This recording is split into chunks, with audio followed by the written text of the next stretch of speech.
Are you a podcaster? Maybe you've got that big idea and you're looking for a network to join. The multi-award-winning Ozcast Network can get your content to eyes and ears all over the world. Join now for the first month free, and you could be featuring this sound at the beginning of your podcast. Ozcast. Simply head to ozcastnetwork.com for details.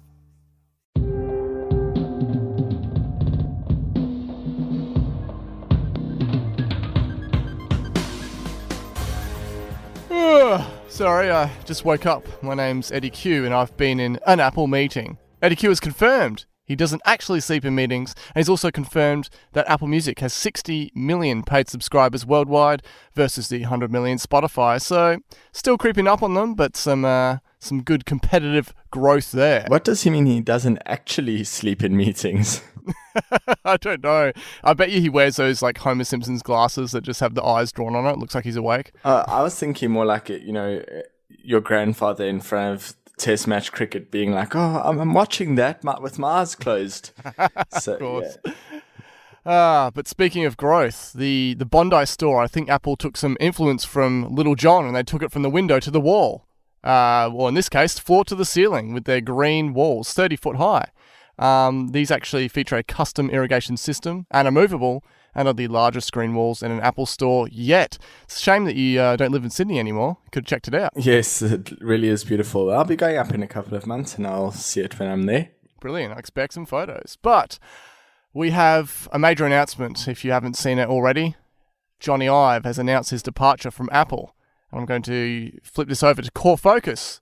And Nick, you can give us the rundown of what actually happened. It actually feels almost unbelievable to say it, but Apple's Chief Design Officer, Sir Jony Ive, is leaving the company after more than 20 years.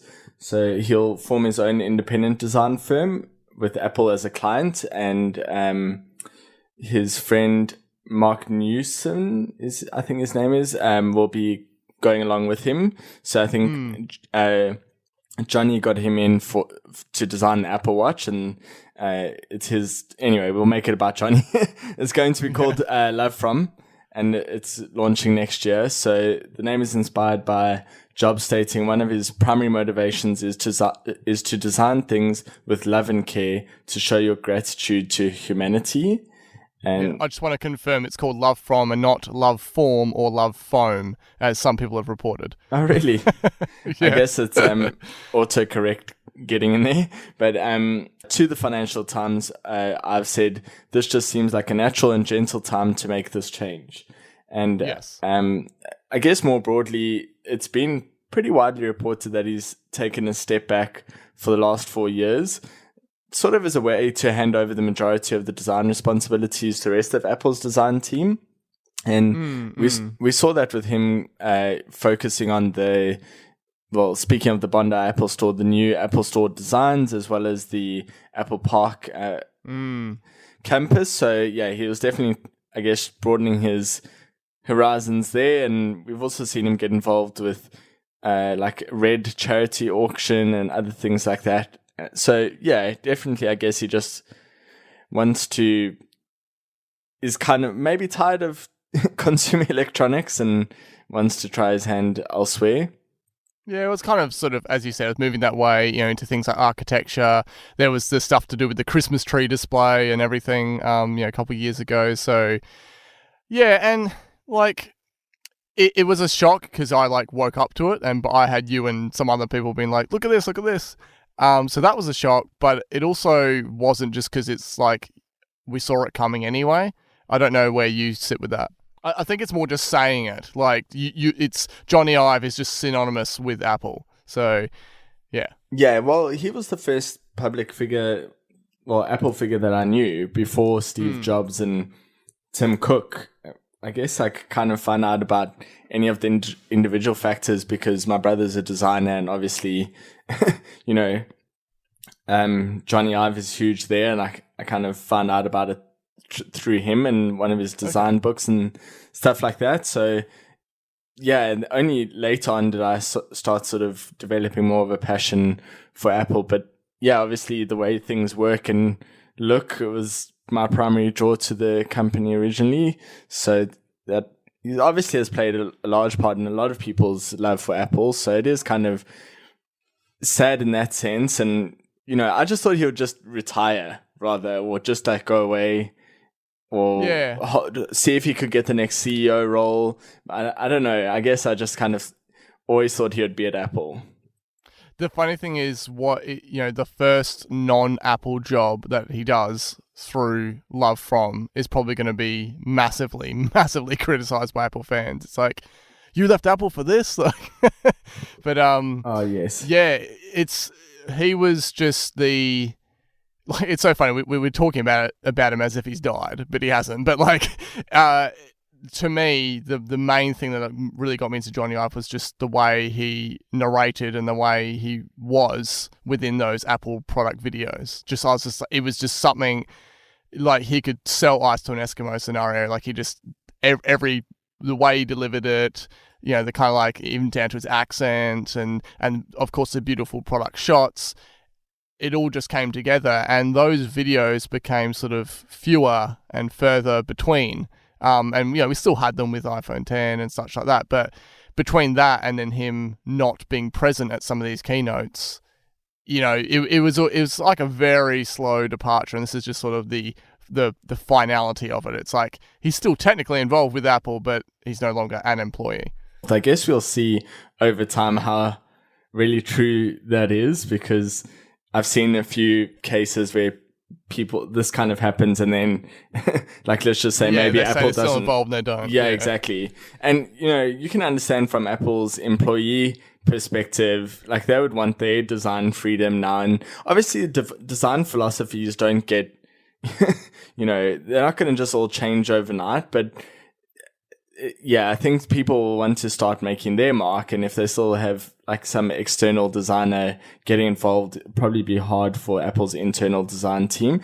You're talking about the product videos, and of course, they're like synonymous with Apple itself. It's like they're huge, and I read recently after he resigned that he was almost like a director for those videos. He wasn't just like a scripted participant. He played a key role in every single element of them. It's almost like how, he obviously designs products. He designs, like with the stores with architecture.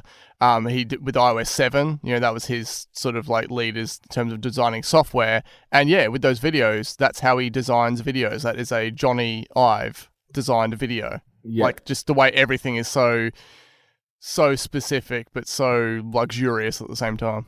Yeah, if you've ever watched him speak, even his own, and I don't mean, in a design video, I mean off the cuff, he's so considered. It's almost like you can see how he considers design in every single thing he looks at, but in everything that he does too. So I was also just, thinking of like some of the Twitter reactions that I've seen to to this, and obviously you get the negative ones, but it's just kind of like some of them were saying if this is his design studio is one of those if you have to ask you can't afford it kind of things, and because ultimately he's going to be almost hourly rating himself now, so it's going to be a completely weird situation. Hey, who knows? Some people when they want to be like a millionaire to drive a nice car, or maybe some other people want to be a millionaire so they can afford Jony to design them a desk.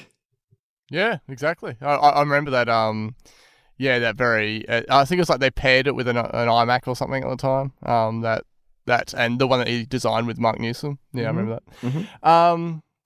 Okay, it was the Red Mac Pro, but they were sold separately. Okay, of course, yeah. Yes, definitely. It was so beautiful. I just want him to design me a wooden desk, not a metal one. But anyway, well, we won't get him to design us a yellow iPad. After the iPad 3, that is probably the next worst iPad ever, and to then also get it in.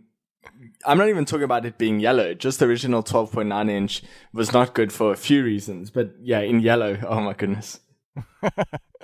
Okay, so how do you think him leaving is going to have a positive or negative effect for Apple?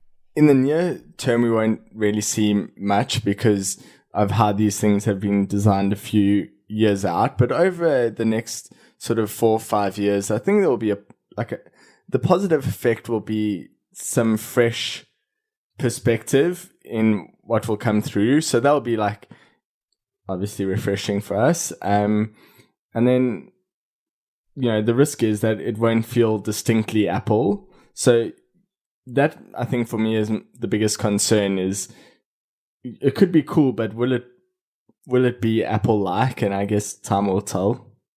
I think the thing is, well, for me, is that we've been seeing these, like, okay, you got those certain years of products where Jony Ive was very present, and every design seemed like, yeah, that's a Jony Ive creation, that's a Jony Ive creation. But since after the launch of the watch, we've been seeing less of him. It feels like that we've been seeing the results of the design team without Ive so much at the forefront. So it's almost like nothing's going to change overnight. It's like we've been experiencing it already, and they've kind of been, I guess, learning over time as well.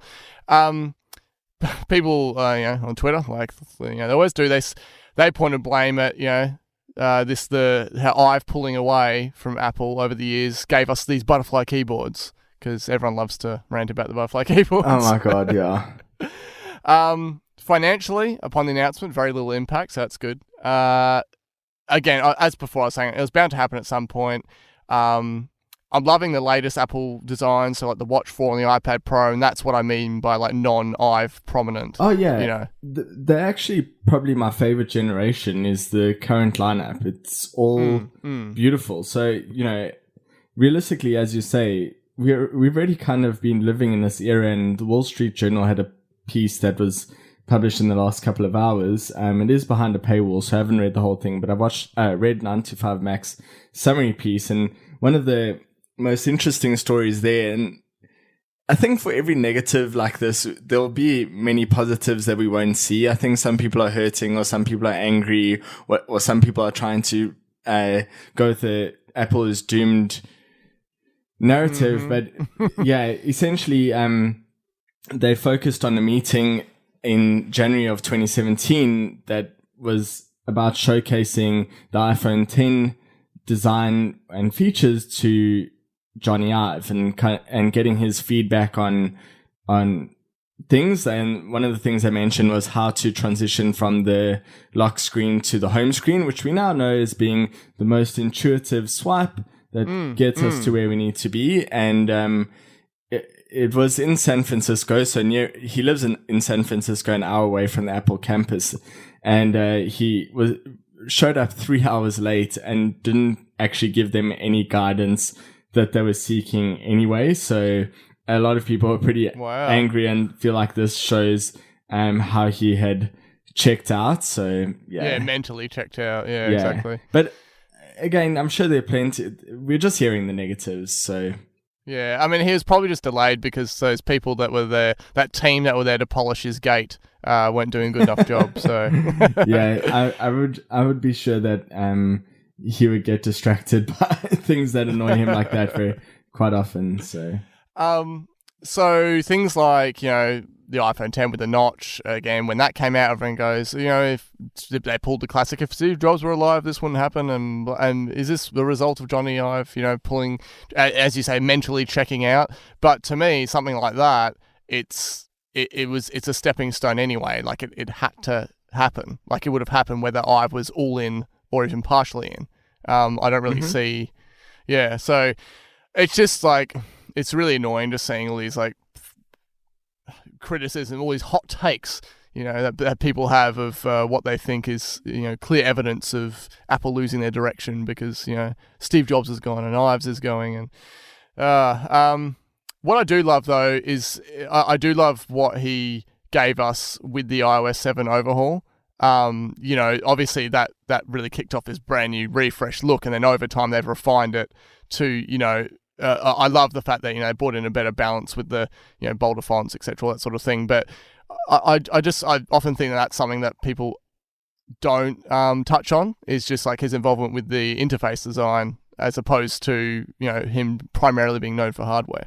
Yeah, absolutely. I think, and you touched on this, iOS 7's greatest feature is that it's been easily refined over the past, I guess 6 years, and felt fresh, I guess, every year. Because, but the problem with 1 through 6 is they all looked identical and they had the same feel.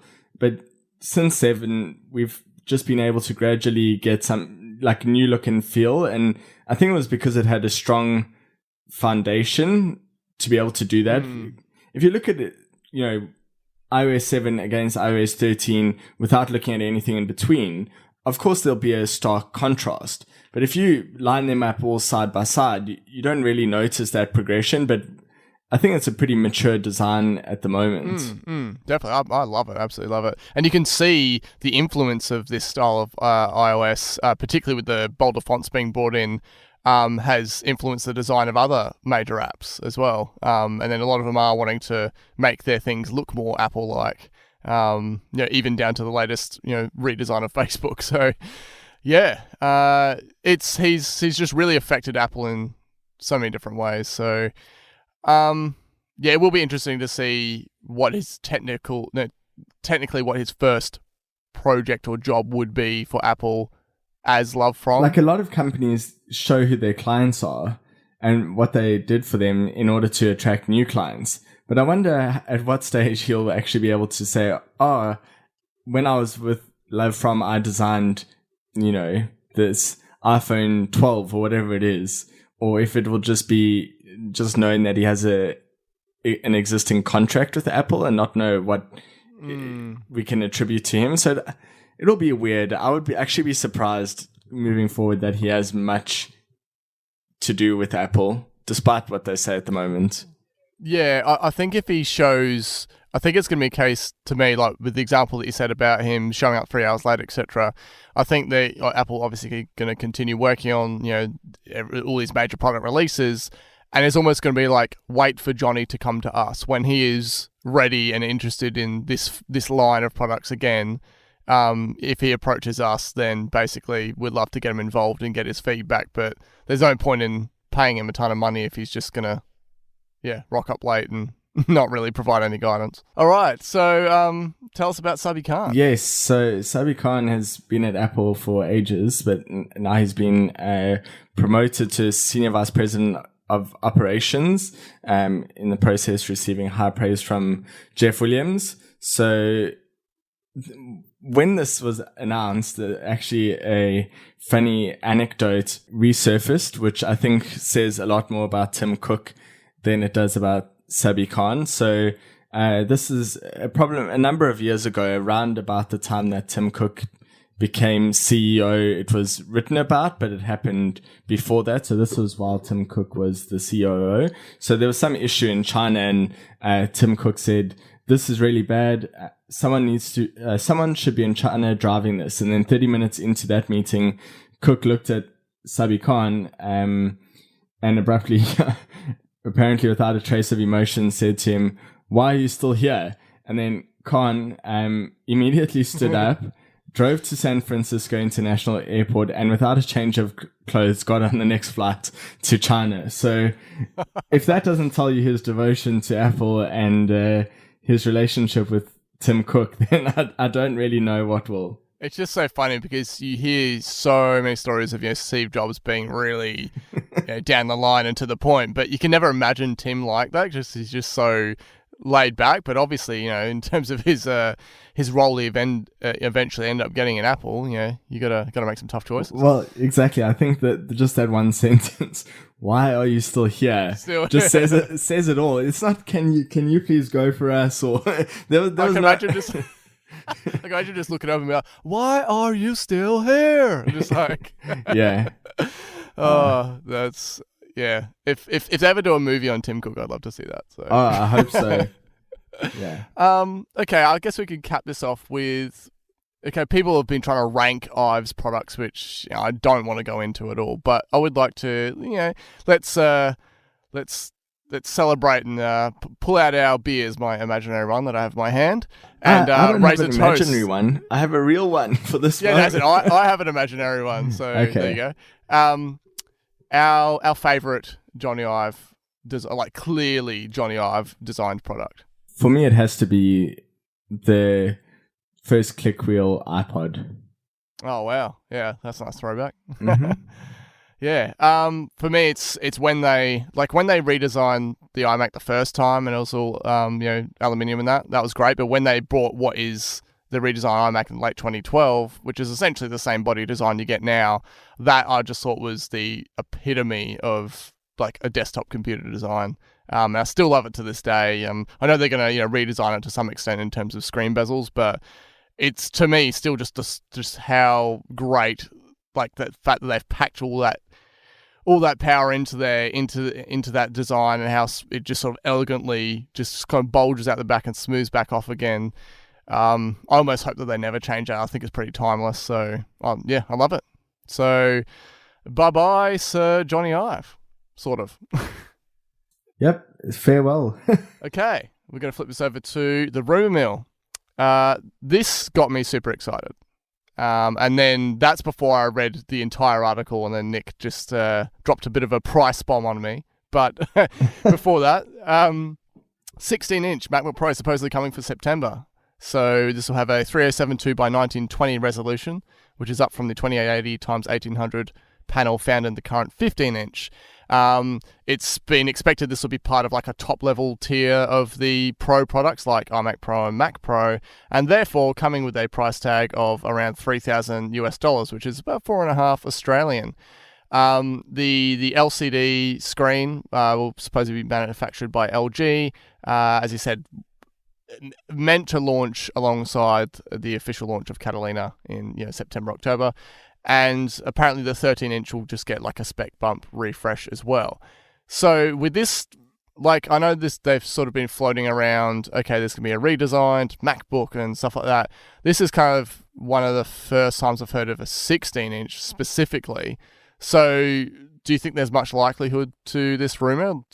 Is September the right time, or does this, I kind of feel like if this is true, it's coming this year, it'll be a October event or something. It does feel sort of early for me.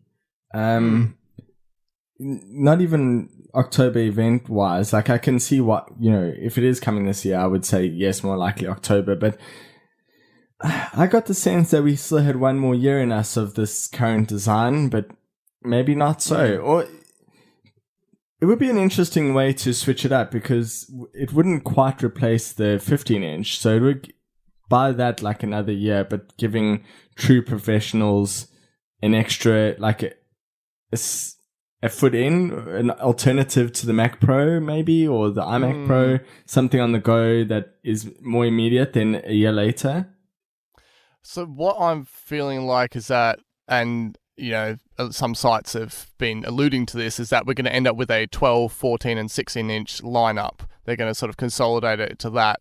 And so if you take the current 13-inch and 15-inch MacBook Pros and you replace them with a 14-inch and this 16-inch, that to me seems like a much cleaner way to do it, because I don't really want to end up with this brand new design 16-inch and then still have the 13 and 15s there. Obviously, depending on how they spec it, that could be the big differentiator. But it just seems like, okay, naturally a 13.3-inch would become a 14-inch if they, reduce the bezels and the screen could fill up a bit more of that space, And if they did it that way and they could make it so it could be sort of spec'd to how you needed it, that would allow someone like myself to end up with a 16-inch that isn't so insanely highly powerful. Or if the 16 inches start at a really high spec, at least then I've got like a redesigned MacBook Pro in a 14-inch size, because I've always sort of been chasing wanting to get that 15-inch size. I've never found the right moment. So if I do end up with like a new design in a 14 or a 16, that'd be fantastic. I have speculated before about the reduced bezels on the current form factor, giving us the extra screen size to change that. And I don't think Apple's actually ever really done that. So I would probably think that this might be, roughly the same size, but completely new form factor. And Do you know what I mean? Like, it could be a different aspect ratio, for example, rather than the exact same shell. But I'm thinking, I don't think it'd be the same shell, but I'm thinking of the way they did iPad Pro is that they brought the screen size up. You got the 11-inch, but the overall body was, just something like that size of bezel or thinner. So, yeah, I just love the idea of having like when they bring in a new design for laptops, of just being able to kind of remove the previous ones and say, okay, yeah, this is now it. We have our different versions of the 12-inch. We've got 14 and a 16. But I remember when I was in South Africa, and I'll just apply this to other markets that Apple does not directly have stores in.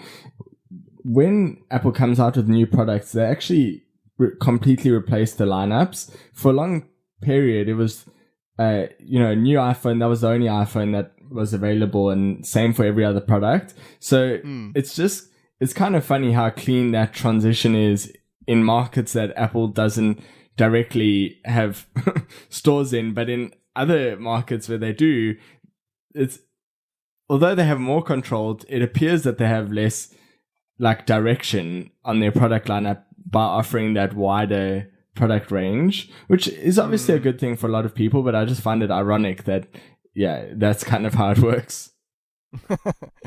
The only slight downside to this for me, if it was coming out this year, is I would say that is almost certain that this MacBook Pro would not be ARM chip based, because I don't think they're there yet. And if the first Apple chip in a MacBook is going to come in form of the lowest entry level one, and I don't think we're going to see that until probably like a March event or something. So that version is definitely due for a refresh. It'd be great if they could do it this year, but you have to wonder what all of the... Well, not wonder. I mean, they've made it clear what all of the iPad apps on Mac is about, and, like all of the other framework stuff that they're building in.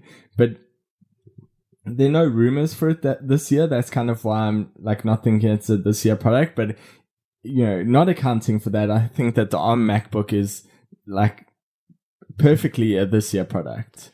Well, aligning with that, Apple have just recently hired Mark Filippo, who was the lead CPU architect and lead system architect from ARM. And he has also previously worked at AMD and Intel. So, I mean, the writing's on the wall in terms of the direction they're going with the transition. It's just a matter of when, and if they do it, can they do multiple products at the same time or not? I would just, like, if we end up with if for some reason we end up with a really high-powered ARM-based chip that they can put in this 16-inch MacBook Pro, even if it costs $4,500, I'll just do, like, come hell or high water, I have to get it. Because I made a promise on this show that I want to get the first ARM-based MacBook Pro, so, yeah, we'll see. That certainly beats Twitter promises made over the weekend while scrolling the Hermes Apple Watch site in a potentially intoxicated state. Oh, yes. Oh, how close did you get? Well, no, I definitely would never buy anything now. That was just looking at it. Just, can't wait till September kind of vibe, but yeah. Oh, nice. Okay, so speaking of upcoming products, we're expecting Apple Watch Series 5.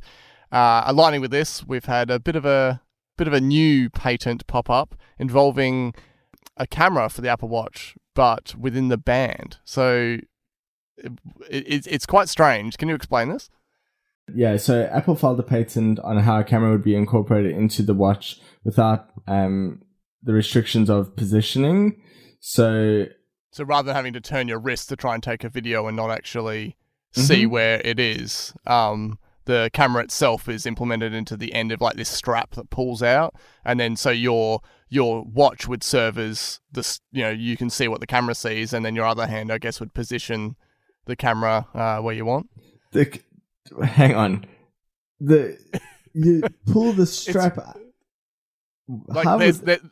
There's a strap. I don't think it's the watch strap around your wrist. Mm-hmm. There's like a thing. Okay, imagine like a thing that looks like a strap that's sitting on the edge of your of your Apple Watch, say Yeah. like the top of it, and you pull it out as if it's like retractable. You can pull it out, and on the end of it, there's a little camera, and then you hold that camera, out towards this nature landscape that you want while you're looking at your watch to see exactly what you're filming. Wow. Okay. That It's weird. It's not what I pictured at all in the slightest. Go check out the patent picture. Okay, I've just checked it out. Looks like it's kind of just attached to the end of your, like on a sport loop. If it was on where the end of the loopy buckle is, you just kind of just. I mean, maybe it's part of the exact band. Yeah, maybe it's part of the exact band, but I don't know how much pull you, because then apparently, like, you can then, for FaceTime calls, you can then let it retract back, and it would sit on like at the top of your watch as if it's facing you. Okay. It's This is very strange. It is quite weird, isn't it? So, do you remember the first Samsung Gear Watch had like it actually had a camera in the band too, but it was fixed in position kind of where your wrist bone is, and so it would like point in that direction fixed. So this is an improvement in that you can at least alter the positioning. Yeah. What I picture this actually being more like, if they did ever bring something, is nothing to do with this strap, but the camera at the top, you'd be able to like rotate around, so then you could actually position it towards your face or outwards, rather than having to go two-handed and hold out this weird strap like you're scanning the place for radiation. Do you think we need one? Okay, so before I even had an Apple Watch, I was all like, I'm going to wait until they bring out a camera, thinking that I really needed a camera on my watch, but man, I don't like holding up my arm for that long a time, let alone to do a video call. And so I've really, like, for this amount of time that I've had, I've gone through 3 watches now, I'm more convinced that you don't even really need to. Like, if they did incorporate one that could sit into the top, that'd be great. But if I end up having to pull a strap out to try and like position it, it's just, it's weird. It's almost got like the using your iPad for photography level of public cringe. You know what I mean? I would say it's even probably worse, maybe a little bit more inconspicuous, but we haven't reviewed an app for a fair while, right? And I've been using this video editor for about 9 months now, called Video Leap. It's for iOS, iPad OS. It's from a company called Lightricks. So it was actually the 2017 app of the year, and it's part of this app lineup from called Enlight. There's like a photo one and all this other stuff that comes with it. So the reason I went here is because I wanted to get a better video editor than iMovie, and Adobe Premiere Rush was a bit like it didn't have enough features in it that I needed. So what I love about this, it's got a great range of animation and transition and visual effects like filters and glitches. The UI looks great. I really love that. It's a unique way of handling layers, and the different effects and stuff are color coded, so it's easy to see where you're at. It's got a very simple approach to animation, so it's nothing to do with keyframes and that. It's more just, here's your point A, here's your point B, here's your point C, and you can kind of just easily add or remove, these points where the animation changes. The amount of formats it includes is great, so video sizes and all different aspect ratios. So I use this a lot with work and such for vertical video and that as well. And what's cool is if you do have a project and you change the format, the objects and animations will try and intelligently reposition themselves, so to try and reduce the amount of rework you do. It also integrates with other Enlight apps. So I had an image layer brought in. I was like, oh, damn, I need to get rid of this line on it. And I just went edit in PhotoFox, which is one of their other ones, opened up, made the fix, and then it saved back to the original project. So overall, interface looks great. And the export options are great. You get different frame rate and resolution options. So what I'd like to see with iOS 13, is them to expand into font integration, because that's something that I feel like they really need, and just the ability to be able to replace objects on your timeline. So yeah, it's quite a powerful app. It's free, has a pro tier though for multiple layers, etc. And yeah, so if you're looking for something that's it's quite slick, quite easy to use, but has some great animated features in it, check out Video Leap. Yep, sounds pretty cool. I don't edit enough video often enough to really make any purchase of any app over iMovie justifiable for me. But yeah, I think it sounds pretty good. My thing is more to do with it was restrictions in iMovie of like the lack of layers and the lack of control over text animation and stuff. So that's where I really, I found a good balance with this one. So, some edible extras. Apple Pay, Nick, is in more places. Yes, it's now live in Greece and Romania, as well as Bulgaria, Croatia, Cyprus, Estonia, Latvia, Liechtenstein, Lithuania, Portugal, Malta, Slovakia, and Slovenia. Say that 10 times fast. Basically, Europe. Yes. Through, I guess, much of Eastern and Southern Europe. So, also, Apple Car lives on, kind of? What have they acquired? They've acquired Drive.ai, which is like more of an acqui-hire for dozens of self-driving engineers, or mostly work on engineering and product design. So, where do you think this leaves? Like, when are we going to see the fruits of any Apple Car related thing? For Apple Car, I really wonder if it's an if-ever thing, just because I don't know how they would sell it. For me, the biggest thing is how would they sell it? If you look at Tesla, it's taken years and years to get to the point where they're selling like a mainstream car, which is not even cheap. It's just cheap by luxury car standards. So I just wonder how would Apple actually enter the market versus are they technically capable of making a good car or a good looking car? Apparently, Jony Ive wanted Apple Car to be exclusively controlled by Siri. And even brought in voice actor, like an actor, to like take on the role of the driving car for a demo to Tim Cook.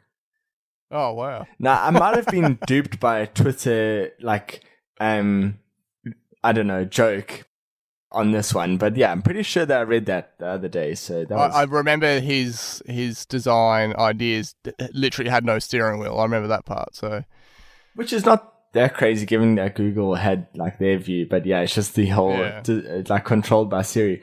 Hey Siri, swerve. That's good. I found these web results for swerve. Anyway. Yeah, it's like searching web for how to avoid cliff edge. Like, yeah, exactly. So one of the actually, I just want to get back onto that Wall Street Journal article that I mentioned earlier, because I just came across another piece on that, and it actually might be worthwhile, trying to get your hands on this article, because it includes the backstory of the gold Apple Watch, and then describes the AirPower as a dorm room hot plate. So if you ever wondered just how warm it was getting, a dorm room hot plate. Wow. I actually completely, for a very brief moment there, I completely forgot.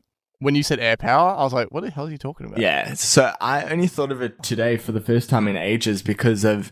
Have you watched the latest Apple AirPods ad? Yeah, where they're promoting the wireless charging, yeah. Yeah, and that actually made me want wireless charging AirPods, but then I wanted the whole wireless charging ecosystem, and then I was like, but I can't charge my watch, on the same pad, so what's the point? So anyway, that was like, AirPower. Oh man, it's like finally Apple released a product. Oh wait, yeah. With the car stuff, I remember we probably covered this like 2 years ago, and I was saying I think the only way they're going to go is they'll control like the software side of it, but they're going to pair with like some major car companies, and I really feel like that's probably the only way they can go. I don't think we're actually going to ever see a completely Apple created car. I know there's the idea of like the whole co-branding thing being strange, like they had with Motorola back in the day, but when it comes to cars, I think it's a bit different. I don't know if you've changed your mind on that. Like around a month ago, Tesla had less than a year's worth of money left, and every single purchase, like even for Post-its, had to go through Elon Musk. So they're clearly They should buy Tesla, sort of thing. They should. If they run out of money, Apple should absolutely buy them over, like take over the brand and inject everything that is, Apple specific into that. And they've already got the structure and they've got enough cash for it. And it has to be on the proviso that Elon Musk doesn't work any more than 30 hours a week. Well, I think they should send him off to his own design firm. Oh, well, he can be, doing his own little self-driving things on Mars. Just send him over there for a bit. Great idea. All right. He even has his own transport there, so that's convenient. Yeah, exactly. So that brings us to the end of Apple Size. You can find us on Ozcast Network. That's AOSCAST network.com. If you're listening in your play and you haven't subscribed, please hit that subscribe button. That'd be very much appreciated. And leave a review if you can. Also, you can follow us on Twitter, Facebook, and Instagram with Apple Slice Podcast and the website appleslice.com.au. So, September event kind of creeping up on us. We've been avoiding the whole quad camera style rumors and schematics and everything for a while, but I'm getting a new phone this year, so I am excited for it. But yeah, let's just hope the entire event doesn't leak, the day before like it did last time. Yep, let's hope. maybe secretly Jony has been leaking all these years, and now maybe the not Jony Ive page was actually Jony Ive the whole time. That would be the best story ever. On that page, it's like one of my favorite Twitter accounts, and I'm obsessed with finding out who it is. I've gone to great lengths to try and find out who it is, but he's no fool when it comes to covering his tracks, I'll say that. That's for sure. Alrighty, Nick. Sure we'll get lots more to talk about in the next episode, so catch you then. Catch you.